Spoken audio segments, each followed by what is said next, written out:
අද සරණීස් diary YouTube channel එකට ඔයාලව ආදරෙන් පිළිගන්නවා.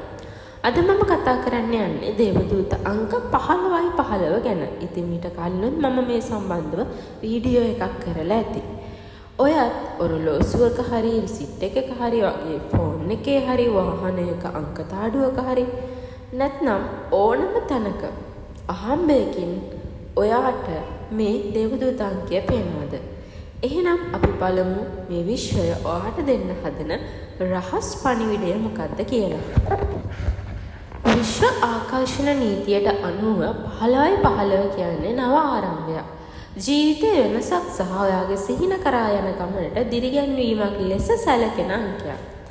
අංක 1 නියෝජනය කරන්නේ නව අවස්ථා, නායකත්වය සහ ඔයාගේ සිතුවිලි වල බලයයි. අංක 5 නියෝජනය කරන්නේ වෙනස්කම්, නිදහස, අත්දැකීම් සහ ජීවිතයේ ඉදිරි පියවරයි. 15යි 15 තුල මේ අංක දෙකම දෙවරක් තිබෙන නිසා මේ ශක්තිය තවත් වැඩි වී ඇති බව විශ්වාස කරනවා. ඉතින් ඔයා මේ අංකය නිතර දකිනවා නම් සමහර අයගේ විශ්වාසයට අනුව එය ඔයාට කියන්නේ පරණ බයත් හරින්න, ඔයාගේ සිහින විශ්වාස කරන්න. ඔයාගේ ජීවිතයට ලස්සන වෙනස්කම් පැමිණෙමින් තිබෙනවා. ධනාත්මක සිතුවිලි තබාගෙන ඉදිරියට යන්න.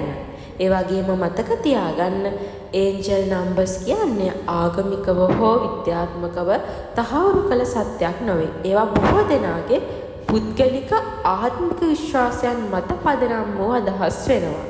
ඒ නිසා මේ වගේ අංකයක් දැක්කා කියලා ඔයාගේ ජීවිතේ වෙනස් වෙයි කියලා බලාගෙන ඉන්න එපා.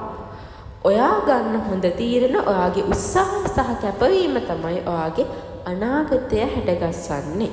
ඉතින් ඔයත් 15යි 15 අංකය නිතරම දකින්න කෙනෙක්ද? ඔයාගේ අත්දැකීම් පහල කමෙන්ට් එකේ ලියන්න.